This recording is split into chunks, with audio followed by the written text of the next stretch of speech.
3 weeks away. Yeah. What are your thoughts on where we are right now as a country with two candidates that are just so unpopular? Yeah, it's very frustrating to me, Andy. I'm disappointed for the American people. Because let's be realistic, it's not going to have an effect upon my life who wins the presidency. But I feel bad for hard-working American people.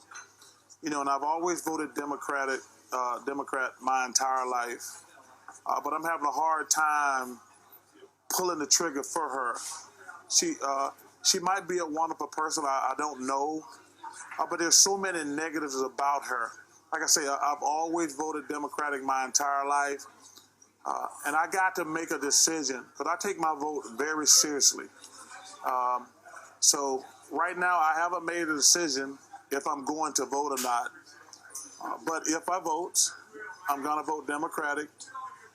But it's going to be it's just something about her that makes me uncomfortable. And clearly I can't vote for the other guy. Why have you already ruled out Donald Trump? Well, I think that he has been divisive. Very divisive. I think I live in Arizona. I think the Hispanic people are amazing. I think when people talk about illegal immigration, I think it does them a disservice. I think they're amazing. That's my biggest problem talking about building a wall. Like I say, I think the Hispanics are amazing people living in Arizona and they get a bad rap. But I think I always want to be inclusive. He talks about the Muslim. To label all Muslims with a blanket, I think is disrespectful. Clearly, some of them are not good people. So every ethnic group got some fools. But to label all Muslims the same with a blanket as terrorists, I think that's disrespectful. That video that came out of him and Billy Bush on that bus, he called it locker room talk.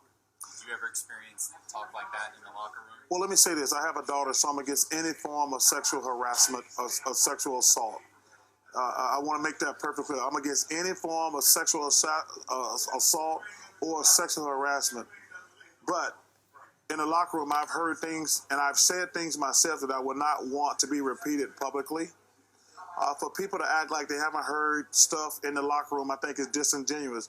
I have heard things in the locker room that I would not want to be said publicly, and I've said things in the locker room I would not want to be heard publicly.